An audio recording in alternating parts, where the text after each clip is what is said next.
옆분과 인사하시겠습니다. 웃으면서 삽시다.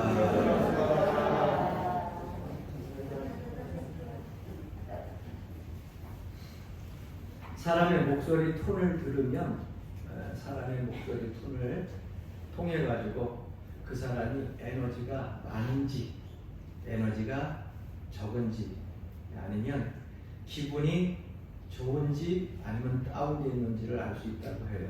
그래서 우리가 서로 이야기할 때 웃으면서 살자고 하는 건 좋은 얘기잖아요. 덕담이기도 하고 좋은 인사니까 웃으면서 삽시다 이렇게 하는 것보다 웃으면서 삽시다 이렇게 인사하는 게 훨씬 더 좋아요. 그래서 여러분들 삶 속에서 항상 에너지가 넘치고 늘 여러분 삶 속에서 즐거움과 기쁨이 넘치기를 주의 이름으로 간절히 축원합니다. 아멘. 뉴스를 보면 좀 기쁘고 즐거운 소식들이 많이 있어야 되는데 왠지 뉴스는 좋은 소식들보다는 가슴 따뜻한 사연보다는 좀 안타까운 사연들 또 사회적인 비난 그러한 것들을 불평 이런 것들을 많이 다루는 것 같아요. 그래서 오늘도 아침에 뉴스를 잠깐 보다 보니까 대학생들이 고민이 많은 것 같아요. 대학생들이 참 고민이 많아서 아마 이 이과계통의 대학생들이 3학년 정도 다니다가 대학교 가가지고 3학년까지 다녔으면 이제 뭐 1년만 있으면 1년만 조금 더 공부하면 졸업이잖아요. 근데 3학년쯤 돼가지고서 자퇴서를 내고 학교를 다니던 대학을 포기하고 학원으로나 또한 자기 직장에 구할 것을 얻기 위해서 다른 공부를 하려고 다 이렇게 나온다는 거예요. 그래서 어느 때가 가장 힘드냐 때 3학년 때가 가장 힘드니까 그냥 미래에 어떤 소망이 있어야 되고 비전이 있어야 되는데 3학년쯤 되니까 이제 졸업하고 나면 막막하다는 거예요. 내가 앞으로 어떤 길을 향하여서 내가 비전을 갖고 소망을 갖고 살아가야 되느냐. 대학교 갈 때는 꿈과 희망을 가지고 막 수능 학력고사 열심히 치러가지고 힘들게 들어가서 열심히 공부를 했는데 이제 1, 2년 졸업을 앞두고 나니까 막막하더라는 거죠. 그래서 서울에 있는 대학생들 3학년, 4학년 학생들이 많이 비기 시작한대요. 그래서 지방에 있던 학생들이 편입을 해가지고 오히려 서울에 있는 빈 대학들을 지금 채우고 있다고 하는데 참 안타까운 현실들이죠.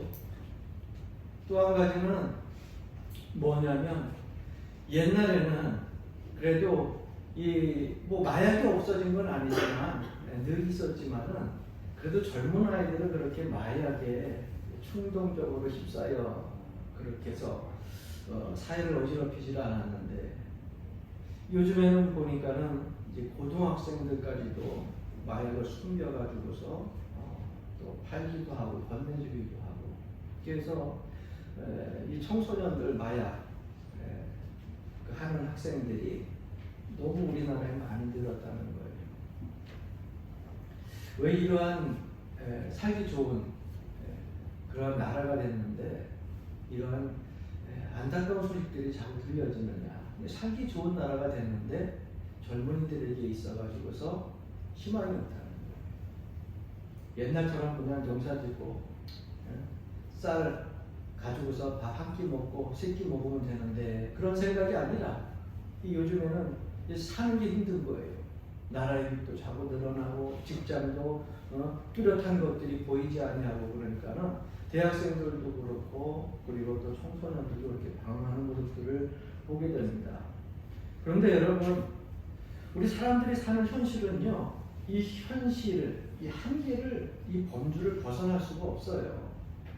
못 살면 못 살게 되는 그 시대, 그 한계의 범주에서 또 힘들고 어려운 상황 속에서 살아가는 사람들의 고통과 절규가 있고 또 잘 살게 되면 잘 살게 되는 그만큼 그 안에서 또 사람들이 그 한계에서 또 안타까움과 또 비극의 현상들이 보이면서 살아가고 있습니다. 그래서 유명한 신학자 폴 틸리라고 하는 분은 인간은 어쩔 수 없이 한계의 범주에 산다 이렇게 말하고 있습니다. 그 네 가지 한계가 있는데 그 첫 번째가 뭐냐? 시간이라고 하는 것입니다. 모든 문제에서 우리는 시간을 뺄 수가 없어요. 모든 일들이 다 시간 안에서 이루어지고 있잖아요. 우리가 먹는 것도, 그리고 아침에 일어나고 자고 하루 생활하는 거, 지금 이 시간에 하나님 앞에 예배 드리는 거, 이건 모든 것이 시간이라고 하는 그 한계, 범주 안에 있잖아요. 우리가 시간을 피해갈 수 없잖아요. 나는 시간 신경 안 써 그런다고 해서 여러분 그 시간이 우리 한계 속에 없는 게 아니잖아요. 그 시간 안에서 사는 거예요. 두 번째는 공간입니다.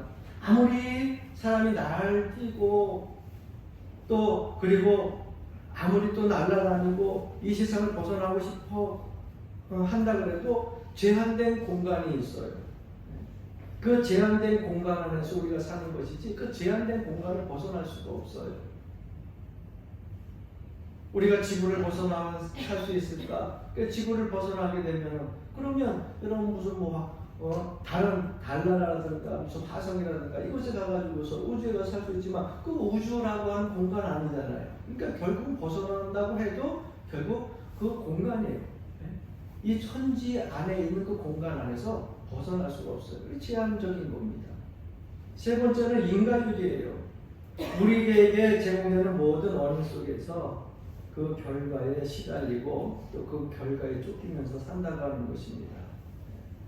그래서 무슨 일들이 결과로 얻어질 때는 반드시 그 원인이 있기 때문에 좋은 결과를 얻기 위해서 끊임없이 우리는 계속해서 그 좋은 결과를 얻기 위해서 쫓기는 삶을 산다는 거예요.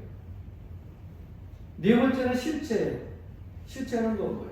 만져지는 것이고 보여지는 것이고 실존하는 것이고 그것이 무엇이냐? 만물은 다 소멸되고 있다는 겁니다.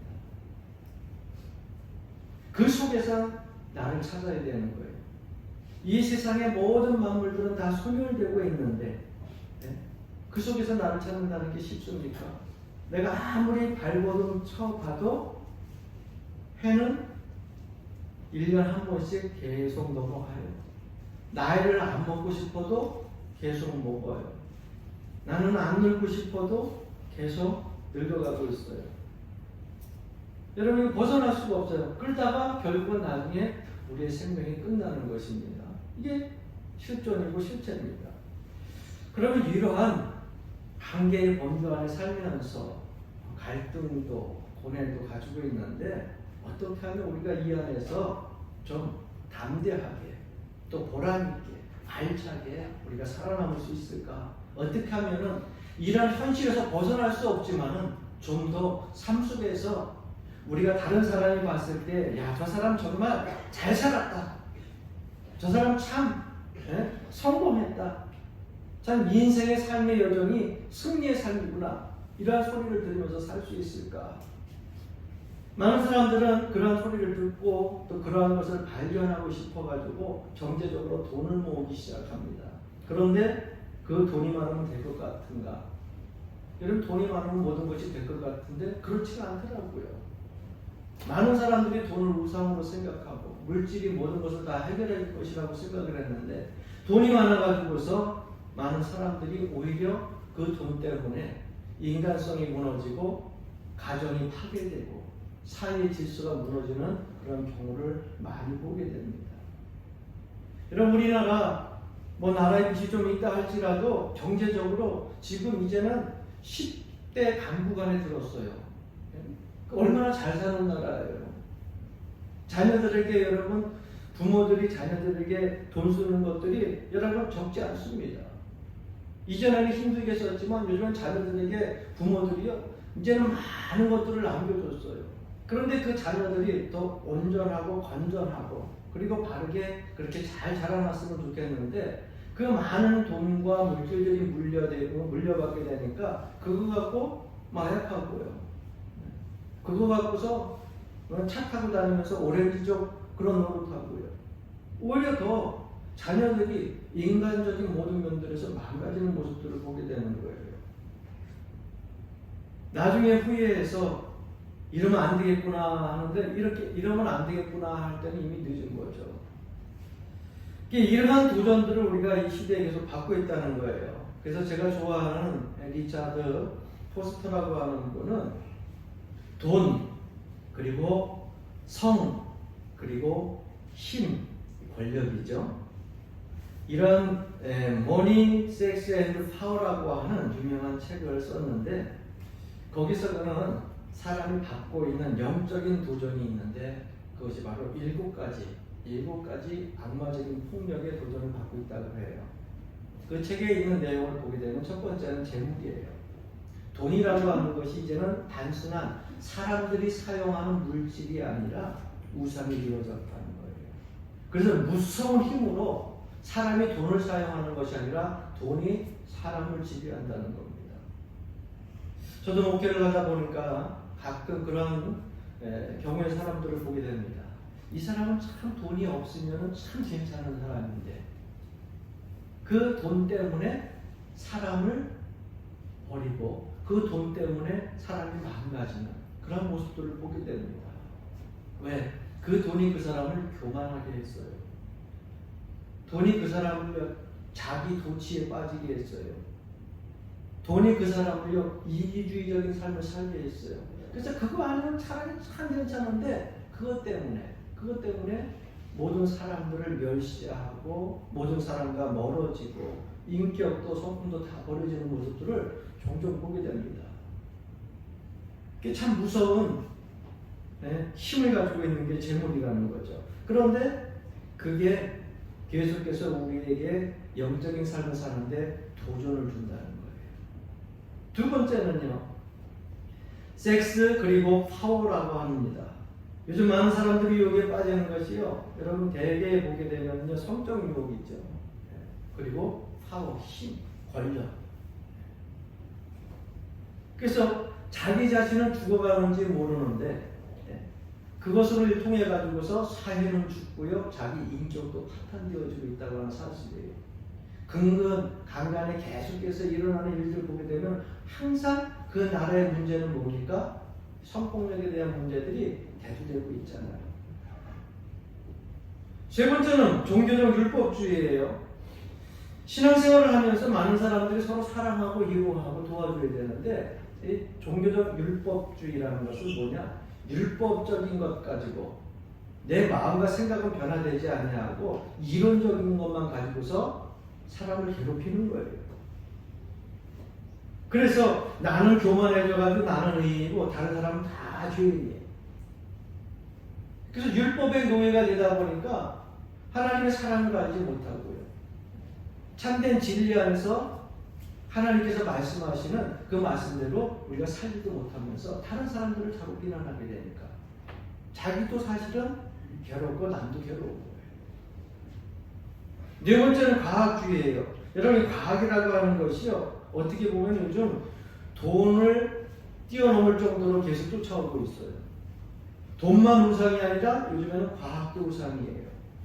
여러분들이 아마 주머니에 가방에 핸드폰 하나씩 다 갖고 있을 거예요. 저도 가끔 종종 가족에게서도 그런 말을 들어요. 그만 좀 보라고. 가끔 이렇게 봐야 되는데 핸드폰이 뭔지 그 안에 모든 정보가 있으니까는 이거는 자꾸 밥상머리에서 끝나고 나서 TV 보다가 책 보다가도 핸드폰에 뭐가 띠리링 하면 뭐가 급해가지고 그거 먼저 오는데 그거 한번 보다 보면 어느 순간에요 30분, 1시간이 그냥 지나가는 거예요. 이게 뭡니까? 다 과학의 힘 아니에요. 컴퓨터로 시작되어졌던 것들이 과학의 힘이 이제는요 신의 경지에까지 올랐어요.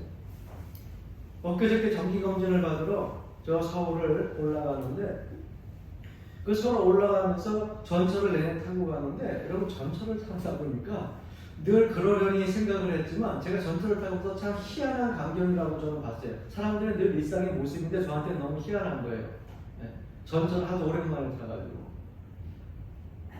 야 서가지고서 전철 안에 이렇게 보니까 앉아있는 모든 사람들이 난 젊은 사람만 그런 줄 알았어요. 머리가 희끗희끗한 우리 권사님 나이가 있는 할머니까지도 다 핸드폰이야. 앉아가지고 정말 앞에 앉아서 제가 혹시 뒤쪽으로 이렇게 봤는데 한 사람도 이거 안 보는 사람이 없이 진짜 다 보고 있더라고요. 그래서 내가 저 할머니는 뭘 보고 있을까? 저 젊은이는 뭘 보고 있을까? 어찌 하나같이 핸드폰만 다 보고 있는 거예요. 옛날에는 그래도 이렇게 밖에 뭐 이렇게 보기도 하고 또 할머니나 할아버지도 오면 자리 양보하기 싫어가지고 밖에 머리 숙이고 잠자는 척도 그래. 그런 게 없어. 다 핸드폰이야. 자, 희한한 광경을 봤어요. 야, 이 컴퓨터라고 하는 것이 이제는 사람에게 있어서 없어. 꼭 필요한, 없어서는 안 될 것이 되었는데 순간 무슨 생각이 드냐. 돈이 사람에게 있어서 신의 경지에 오르는 것처럼 이제는 컴퓨터 과학이라고 하는 기술이 사람에게 있어서 신의 경지에까지 올라왔구나. 그거 없으면 못 사는 거예요. 이렇게 컴퓨터 과학에 놓이게 된 그 과학에 시달리는 우리 누가 구원할 수 있겠는가? 다섯 번째로 자기 중심주의, 자기 도취입니다. 여러분, 이것은 이기적인 생각, 절대 이기적인 생각이에요. 많은 사람들이 잘 살게 되다 보니까 철저하게 자기만 알게 됩니다. 과학에서 비롯한 거죠. 사람들이요, 대화가 없어졌잖아요. 밥상머리에 앉아가지고서 같이 식사를 해도 가족끼리 대화가 없어요. 밥 먹고 나서 커피 마시면서 한 잔 마시면서 거기서 같이 대화를 해야 되는데 전부 다 이 컴퓨터, 전자, 과학 때문에. 그러다 보니까는 절대 이기적이 됐어요. 남을 생각하지 않아요. 나만 생각해요. 그러다 보니까는 사람들이 마음의 문을 꼭 닫고 열지 않고 작은 것에 화를 내고 작은 것에 상처받고 작은 것에 쓰러지고 넘어지는 거예요. 여섯 번째는 궁극주의예요. 힘이면 다 된다는 거예요. 힘을 숭상하고 조직이 있으면, 군사가 있으면 어떠한 사상도 다 물어나고 오늘 이 시대의 모든 것들을 다 얻을 수 있다. 그래서 여러분 아직도 전쟁이 끝나지 않고 있잖아요. 힘 갖고 이 세계를 좌우 지배하려고. 마지막 일곱 번째는 절대 해이주의입니다. 사람은 좋은 생각을 가져야 돼요. 그런데 절대 해이주의는 뭐냐? 자꾸 안 된다, 못한다, 의심스럽다, 믿을 것이 못 된다. 이러한 생각을 가지고 산다는 거예요. 그래서 모든 사람들이 자꾸 시대는 점점 좋아지고 있는데 생각은 절망적이라는 거죠. 이 일곱 가지가 우리의 영적인 삶을 사는데 도전을 주고 있다는 거예요. 자, 그러면 이 무서운 영적인 도전 우리가 어떻게 대처할 수 있겠는가? 그럼 무엇으로 대항해야 됩니까? 돈은 돈으로 대항할 수 있어요? 아니면 내 의지로 대항할 수 있어요? 아니면 내 지식으로 대항할 수 있어요? 아니면 여러분 권력, 힘을 가지고 대항할 수 있어요? 그런 것으로 대항할 수가 없어요. 왜? 그것들이 이미 우리의 신이 되어져 있기 때문에. 그렇다고 하면 그냥 지배받으면서 살아야 됩니까? 여러분, 그런 것에 지배받게 되면은요, 우리 영적인 삶에는 소망이 없어요. 쓰러지고 맙니다. 무서운 시대를 이기려면 어떻게 해야 되느냐? 하나님 말씀으로 돌아가야 되는 거예요. 이 세상을 창조하신 그분의 말씀에 귀를 기울여야 되고요. 하나님의 영이 우리의 삶 속에서 임하여서 우리의 생각을 지배하고 우리의 마음을 지배하고 이 세상을 바라볼 수 있는 시선들이 열려지고, 그럴 때 우리는 이 어두운 세상을 믿음으로 이기면서 살아갈 수 있고 소망을 가지고 살 수 있고 비전을 가지고 살 수 있다고 하는 거예요. 그래서 마틴 루터는 이 스가랴서를 예언서들의 정수, 예언서의 결론이다 이렇게 말하고 있어요. 여러분, 이렇게 얘기하니까 되게 어렵게 생각을 하는데 이스라엘 백성들을 생각해보면 예언서에 있는 말씀들이 이스라엘 백성들의 70년 동안 포로기 때에 생활했던 말할 수 없는 고통스러운 그들의 삶의 여정들에 어떻게 해야 이 고통스러운 삶을 이겨낼 수 있고 다시금 회복될 수 있는가에 대해서 예언하고 있는 것이거든요. 그 결론이 뭡니까? 누구에게로 돌아오라고요? 여호와께로 돌아오라.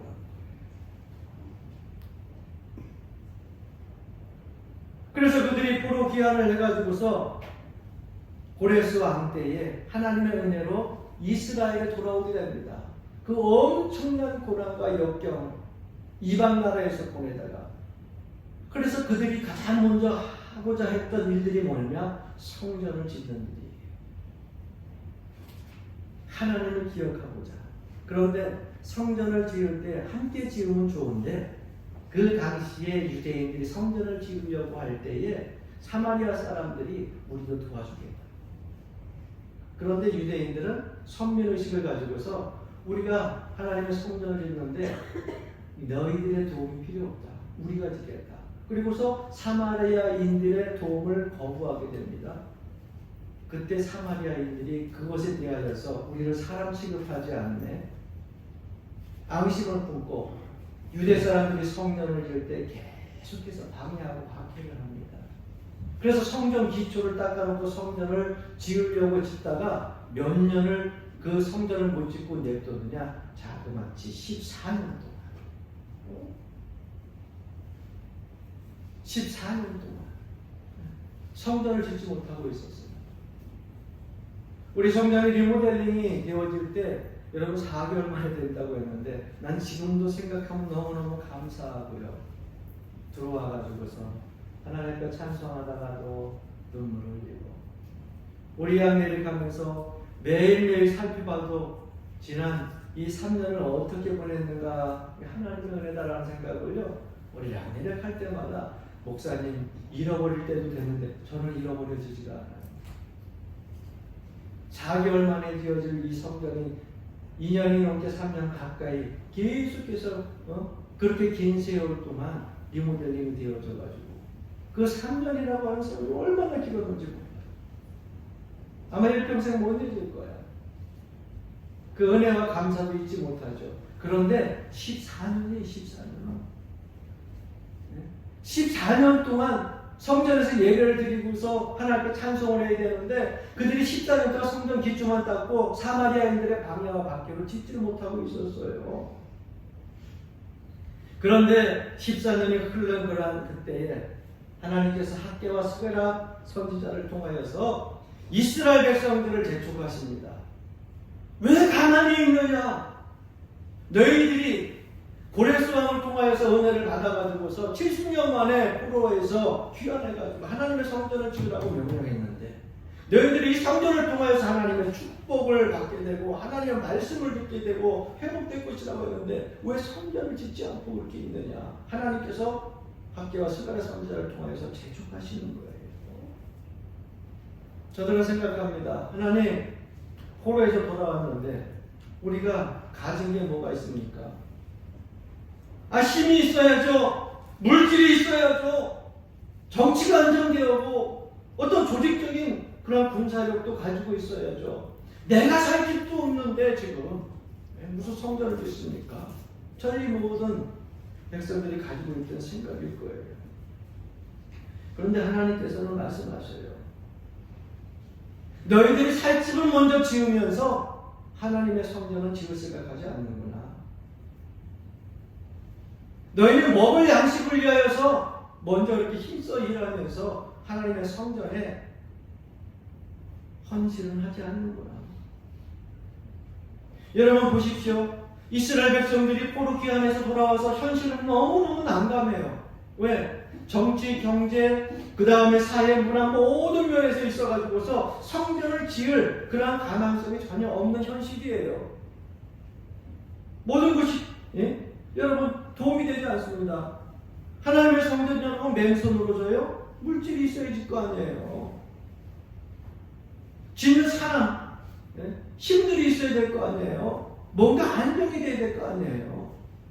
그런데 이것이 하나도 고비된 것이 없어요. 그런데 하나님은 그런 거 막론하고 이런 거 저런 거 현실적인 문제 갖고 이거 갖고 핑계대고 저 갖고 핑계대지 마라. 하나님께서는 무조건 하나님의 성전을 먼저 지으라는 거예요. 그러면서 스가랴에게 8가지 환상을 보여주는데 그 8가지 환상 중에 오늘 여러분들이 읽은 저와 함께 봉독한 이 본문이 5번째 환상의 말씀입니다.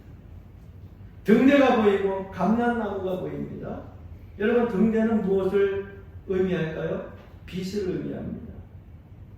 그 빛이 있기 위해서는 뭐가 필요합니까? 기름이 필요하죠. 감난 기름이 주어져야 돼요. 그래서 하나님께서 스가랴 선지자에게 그것을 보여주는 겁니다. 그리고 나서 물어봅니다. 한번 따라해 보십시다. 내가 무엇을 보느냐? 하나님께서 스가랴 선지자에게 그 환상을 보여주고서 내가 무엇을 보느냐? 뭘 보라는 얘기예요? 세상의 어두운 현실을 바라보라는 얘기예요. 물질이 없는 피피하는 이스라엘 땅을, 이 백성들을 지금 바라보라는 거예요. 박해하고 있는 사마리아 사람들을 바라보고 있으라는 거예요. 뭘 바라보라는 거예요? 환상을 보여줬을 때는 이 세상의 현실, 어두운, 그 다음에 아픔, 갈등 이런 걸 바라보지 말고 하나님께서 주신 등대 빛을 바라보라는 거예요. 준비한 그 기름을 바라보라는 거예요. 무엇을 보아야 되느냐? 하나님이 주신 비전을 보지 않으면, 하나님이 주신 환상을 보지 않으면 여러분 우리 결정적으로 미래가 없어요. 미래가 없어요.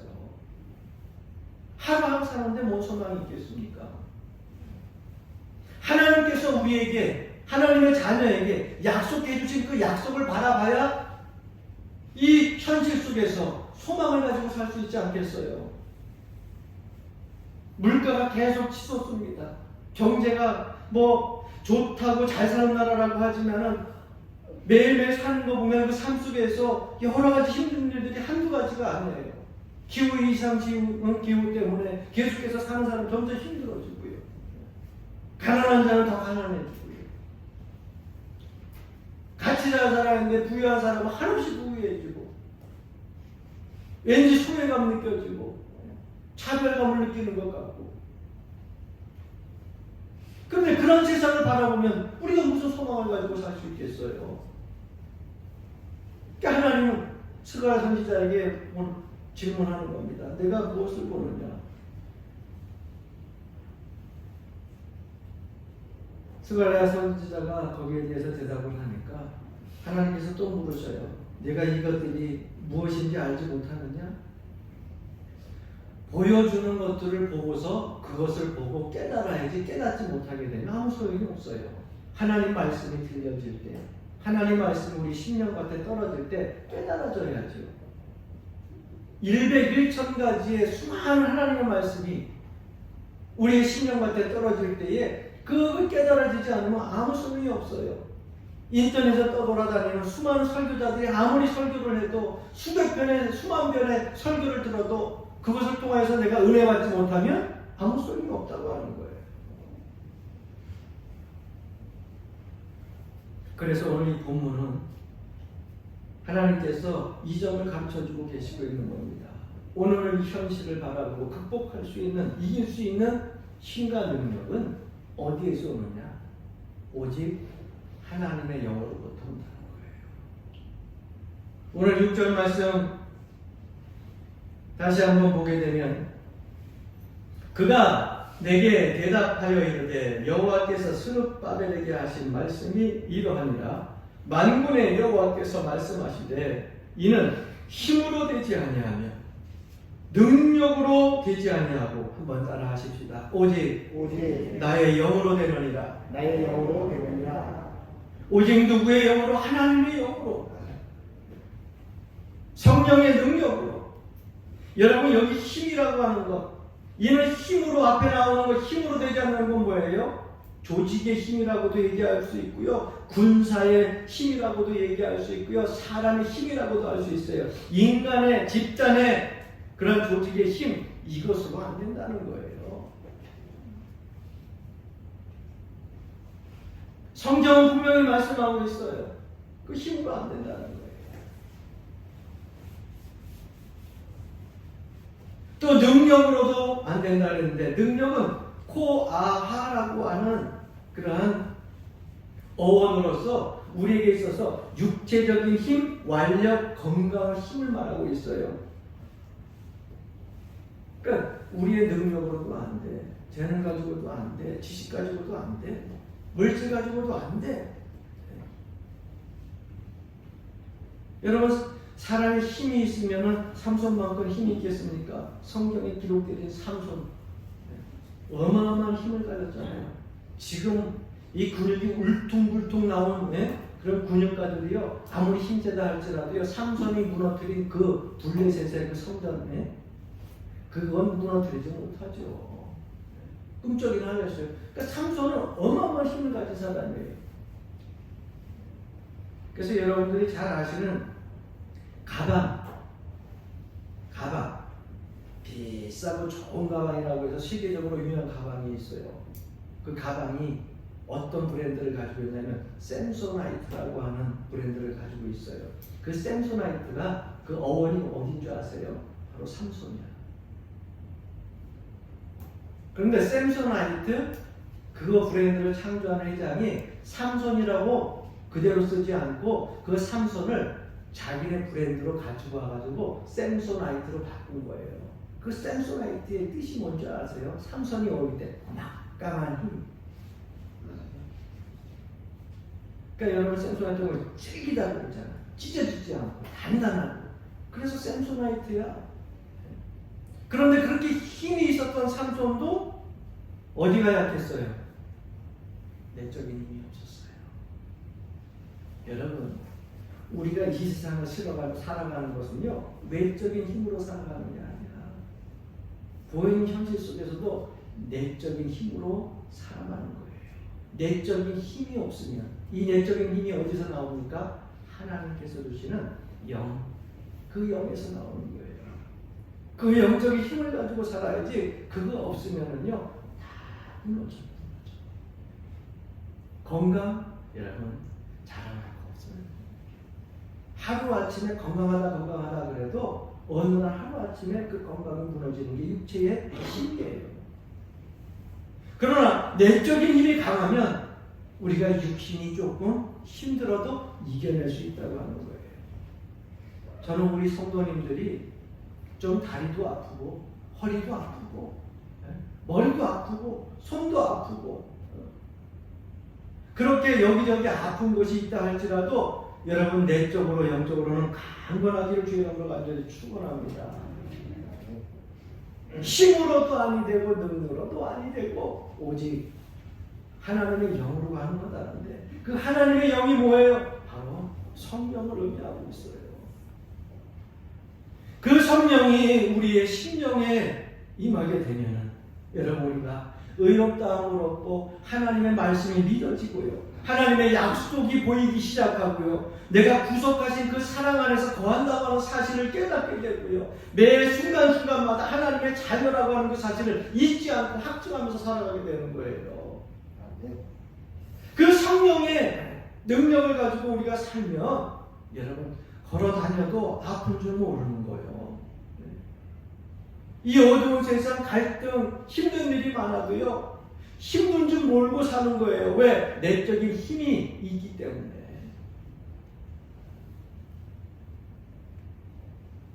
내 생각, 내 습관, 내 언어, 내 행동이 바뀌고 성결케 되어지고 하나님의 은혜로 인도하심을 받게 되는 것. 이게 바로 내적인 힘이라는 거예요. 여러분 재미있는 이야기가 있어요. 거북이가 있는데 이 거북이는요 아무리 별로 크지 않은 거북이라 할지라도 거북이는 여러분 우리 사람처럼 목이 이렇게 보여지는 것이 아니라 어떻게 거북이가 쑥 나왔다. 참 희한하죠. 별난 동물이 다 있어. 쏙 들어가면 이건 뭐 소뚜껑이야. 보신 적 있죠? 그래서 머릿속에 쏙 들어가. 그거 여러분 가서 사람들이요 수없이 그 거북이 목을 빼려고 안에다가 뭐 젓가락을 넣고 뭘 넣고 잡아당겨도요 한 번 들어간 거북이 이 목은요 안 빠진대 죽기 전에. 그 어떻게 하면 뺄 수 있을까요? 이 거북이가 위협을 느끼지 아니하고 편안한 상태에 그대로 내버려 두면 그래가지고 쭉 나온다는 거야. 편안한 상태가 되면 목이 저절로 막 빼내려고 하지 않아도 마찬가지예요. 염란한 세상, 여러분 우리가 사람의 힘으로 능력으로 변화시킬 수 있을 것 같아요. 하나님의 영, 성령의 능력을 받은, 진리의 영, 성령의 능력을 받은 사람이요, 자기 자신이 변화되어지면 그걸 통하여서 이 세상 내가 막 바꾸려고, 지식으로 바꾸려고, 물질로 바꾸려고, 힘으로 바꾸려고, 사상으로 바꾸려고 그렇게 안 해도 내가 하나님의 은혜 가운데 성령의 능력 받고 이 세상 사람들과 살게 되면요, 빛은요, 자그마한 틈만 있어도 기가 막히게 그들로 빛이 들어가는 것처럼 모든 사람들을, 세상을, 사회를 변화시킬 수 있는 것은 내가 먼저 성령의 능력을 받아야 된다는 거예요. 할렐루야. 오직 누구의 영으로? 하나님의 영. 그러니까 여러분, 육신의 건강 챙기는 거 중요해요. 팔다리 아픈 거 여러분들 뭐 근육 운동도 하고 유산소 운동도 하고 열심히 하세요. 더 중요한 것은 뭐냐? 우리의 이 내적인 이 속사람이 강건해야 되는 거예요. 이 속사람이 강건해지는 것은요, 한 가지밖에 없어요. 하나님 만나야 돼요. 말씀을 통해서 하나님 만나야 돼요. 기도하다가 하나님 만나야 돼요. 찬송하다가 하나님 만나야 돼요. 하나님이 영이 나와 함께 하셔야, 만나야 여러분 내 속사람이 강건해지는 거예요. 그러면 성전에 들어와서 하나님 이렇게 한 번만 불러도요, 내 가슴이 저려와. 그리고 눈물이 나고 감동이 되고 감사하고. 여러분 그냥 좋은 거예요. 내 속사람이 강건해지는 것은 이런 하나님의 능력을 체험해야 되고, 하나님을 만나야 되고, 하나님의 약속을 깨달아야 된다는 것이에요. 저는 우리 성도님들이 하루하루 살면서 세상 사람들, 이 어두운 사회들, 정치, 권력, 힘 이런 거 바라보면서 자꾸 절망하지 말고 여러분들 하나님의 은혜와 사랑에 거하면서 체험하고 그 안에서 즐거워하며 담대하며 여러분들 기쁘게 살아갈 수 있게 여러분을 간절히 축원합니다. 네.